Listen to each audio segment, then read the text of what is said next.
I just want to say I find it very amusing that when I was young, I was just as ageist as everyone is. I didn't even really understand ageism until I became an older person.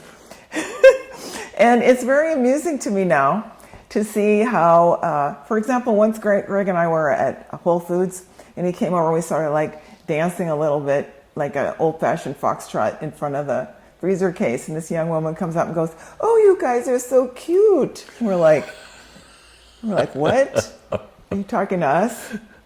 "Oh, we're those cute old people that are, you know." And I had done that before when I was young. And then one time, that similar thing happened once when we were in Mexico. Someone came up and said, "Oh, you guys are so cute. Can we take your picture?" And we're like, What's cute about us?" It's like, "Oh, they're cute." Older people are, it's so cute when they're romantic. And I just want to say for the record, we're having the best sex of our lives.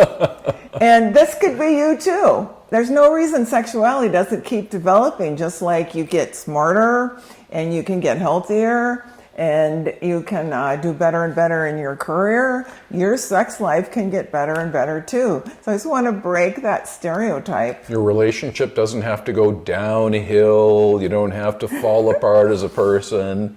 You don't necessarily lose your sex drive. Right. So I think it was during COVID that we went to Vegas one time. We went to a nice hotel in Vegas for the weekend. We went and checked in, and we're just going to have like a romantic weekend. And the girl checking us in was probably early 20s, and she said, "Do you have any plans for the weekend?" And "Are you going to see any shows?" And we said, "No, we're staying in." And she looked very solemn, and she said, "Well, I hope you have a very restful weekend." To which Catherine replied, "Well, we're probably not going to be doing a lot of resting." And I think she shocked the poor girl.